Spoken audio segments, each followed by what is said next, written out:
Hello everybody, welcome back to the channel. This is Sunday on our channel where we talk about all things sci-fi, fantasy, and comic book related. And today we're going to do our complete breakdown of Creature Commandos episode 4.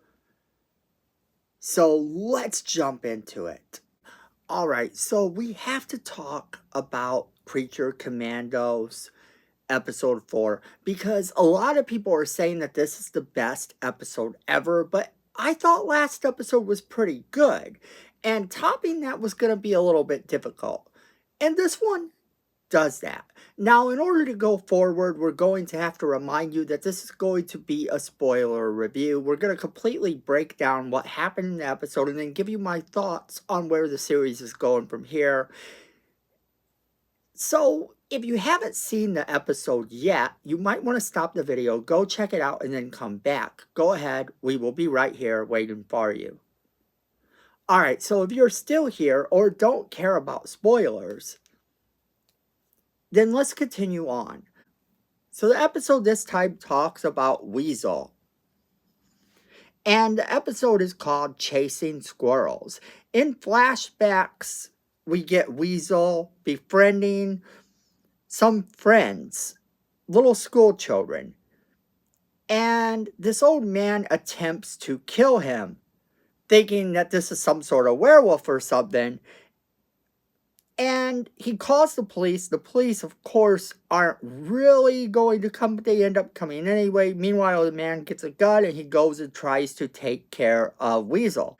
What happens is he shoots something that starts a fire, and then as soon as he starts a fire, there's an explosion, and the explosion is what kills all of the kids except for one. And Weasel, meanwhile, is trying to get this little girl out. Now, we're not given all of this flashback right away. We get to see Task Force M return to their home base, where Flag, Waller, and Argus agent John Economist interrogates Cersei. During this time, Cersei shows Waller what she means by "you've just destroyed the world," and she shows her all of the superheroes dead. So we're not just getting a look at Superman at this point being dead. We're getting a look at every single superhero of the DCU being dead already before we've ever gotten to meet most of them. And this is big because this is a future to be afraid of. And I think they're going to destroy the threat by the end of the season, but this is what Cersei's showing them now. So as she's showing them this, Waller decides that the princess is the bad guy and to kill her. Flag isn't having this because Flag still thinks that the princess is the sweet, innocent girl, even though she is a bit obsessed with him. And he doesn't want to see her die. And it's not really love in his case, but he just doesn't want to see someone die who doesn't deserve it. So he takes leave and he goes home. He doesn't want to be a part of it. So Waller, not missing a beat, says, "Give me someone who's actually going to be able to lead this team and do whatever I say." And that is where we go into the lunchroom and we see the team being bullied. More specifically, we see Nina being bullied. And when Nina is being bullied by these prisoners who take her lunch, the bride stands up for her and ends up in a fight, thinking she's going to be punished when they come in, but instead they tell her she's now the leader of this team. Meanwhile, we see where Flag has gone home and he has begun to just chill out. He's not really wanting to be a part of it. And that is when Eric comes into the picture, Agent Frankenstein. And Agent Frankenstein wants nothing more than to be a part of the bride's life. So he explains that the bride loves him. She doesn't know she loves him or she's played hard to get. And says that he believes that Flag's romance with this princess is just as real as his romance with the bride. He convinces him that he will help him. Essentially, they decide to go and stop the Task Force M from killing the princess. And Eric agrees to this because he's like, will you help me get back my bride? And Flag's like, yeah, okay, sure. But, they have a nice little battle when he first comes in because Agent Frankenstein believes that the bride is in love with Flag. That's what he believes. And once he figures that out, they just sit down and have some tea and drink and talk about it all. And that's when they hatch this plan. So once they've hatched this plan, they're on their way. And we get our last little part of this flashback dealing with Weasel. And in this flashback, we see him trying to get the one surviving child to safety. So he's trying to get this little kid to safety, and the police are shooting at him now. Because the situation has gotten completely out of control. They believe the old man now that was trying to kill him, that he did in fact kill all these kids. So the second that they figure that out, they're not going to let him go. So they shoot him, and as he lays there being shot, he has to watch this last little girl that he was trying to rescue so much die. Now the episode is tragic, it's heartbreaking, but that's kind of it. So we know that now they're going to the castle. And we know that Eric and Flag are going to the castle. So the next episode's kind of going to deal with all of that. So as tragic as this episode was, it really was a necessary episode. It showcased a character that couldn't even speak and made you care about this character.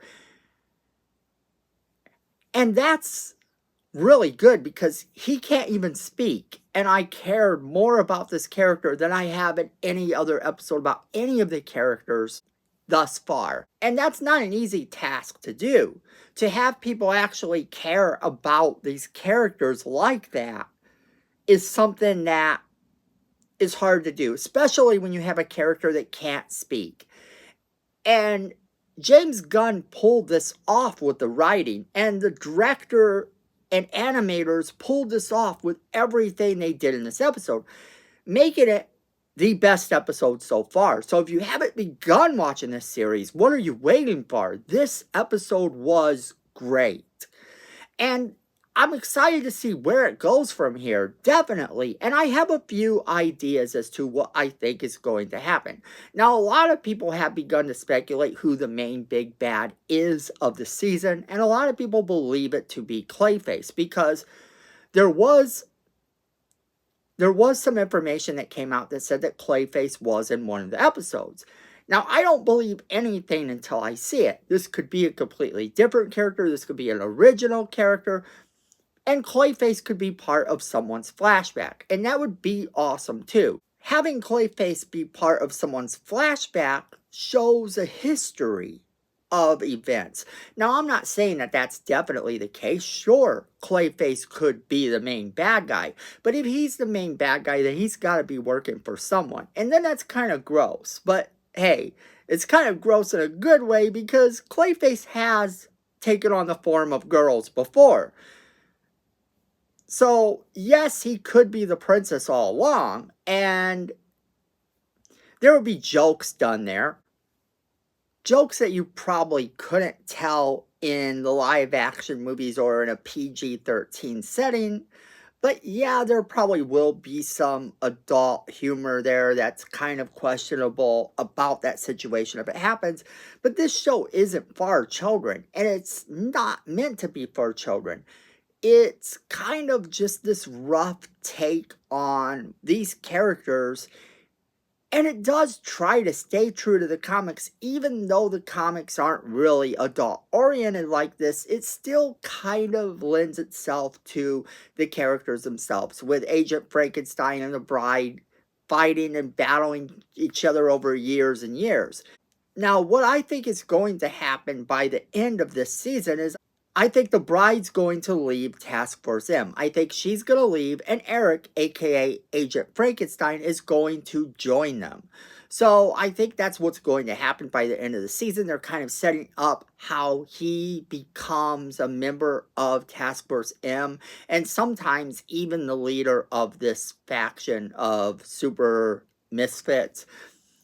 And I think that would be good because, yeah, you could still have Rick Flag Sr. sort of be there at times when he's needed, but once you have a strong leader character like Agent Frankenstein is in the comic books, you don't really always need someone to be there. They could be trusted to go on missions by themselves.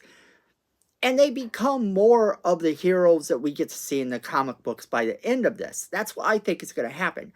And I don't necessarily believe that Clayface is going to be the big bad. Like I said, I do think that is possibly someone's flashback where Clayface is involved. But only time will tell. Whatever the case is, it definitely looks like this will be setting up some things that we can look forward to in the DCU going forward. Some events that could be talked about or hinted at.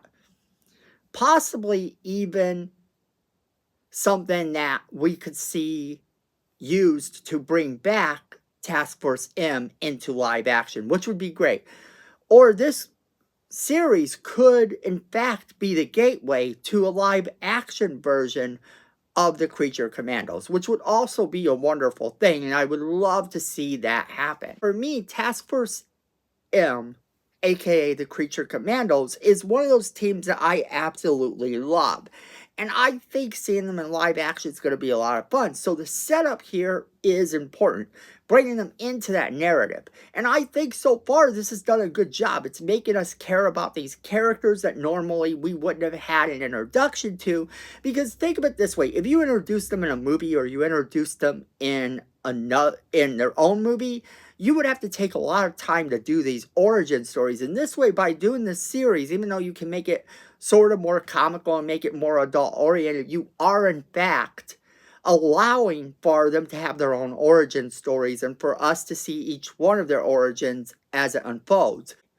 Not only is that something they wouldn't be able to do in a movie or another character's movie, but it also is something that allows viewers that are older to go back and watch the series and see the origins of these characters. Whereas for the younger kids, if the movie itself were to come out and it was sort of more kid friendly than this series is, the kids wouldn't necessarily go back and watch the series to see the origin story. But that is where I'm going to leave it off to you guys. So if you've seen this episode, what did you think about it?